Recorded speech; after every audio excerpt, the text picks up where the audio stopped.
In this video, I'm going to teach you how to change icons on Samsung tablet. It's a very easy process, so make sure to follow along. In this video, I'm going to teach you how to modify the icons that you have. Keep in mind that even though this method is going to be very simple and it doesn't allow for much customization, the main advantage is that you don't need to download any additional applications. So you don't need to modify your launcher. Everything will be available directly on the settings of your Samsung tablet, regardless of the model. So you can either tap and hold on the home screen on any empty space to access wallpaper and style, or you can go into the settings app and then choose the same option in here. You can do whichever one you prefer. You just need to go over to the wallpaper and style settings.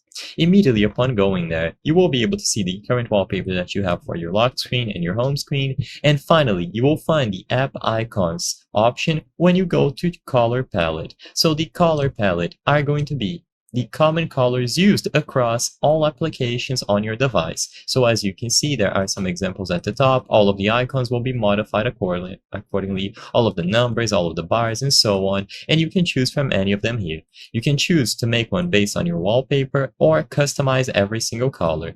Now, the main option to change the icons is going to be available here. Apply palette to app icons. If you enable this, so take this option to the on position and then apply, this is what it looks like. Most default applications and some custom ones that you can download, like X or Twitter, Discord, Reddit, will also have their icons modified. And of course, you can choose from any of the colors available in these palettes. So you just have to choose a specific color that you would like to use, apply the palette to the app icons, and then confirm, and you will see it reflected across most applications. Like I said in the beginning of the video, this is going to be the only option referring to changing the icons on modern Samsung smartphones and tablets. Besides this, there is no easy way to individually customize every single icon, so you can't change it to a different image or another thing altogether. To do that, you would need to install an extra launcher, which can be a hassle. So I'm gonna leave that as an alternative option if you would like to do your own research. I hope I was able to help you on how to change icons on Samsung tablet. If this video helped you, please be sure to leave a like and subscribe for more very easy tips. Thank you for watching.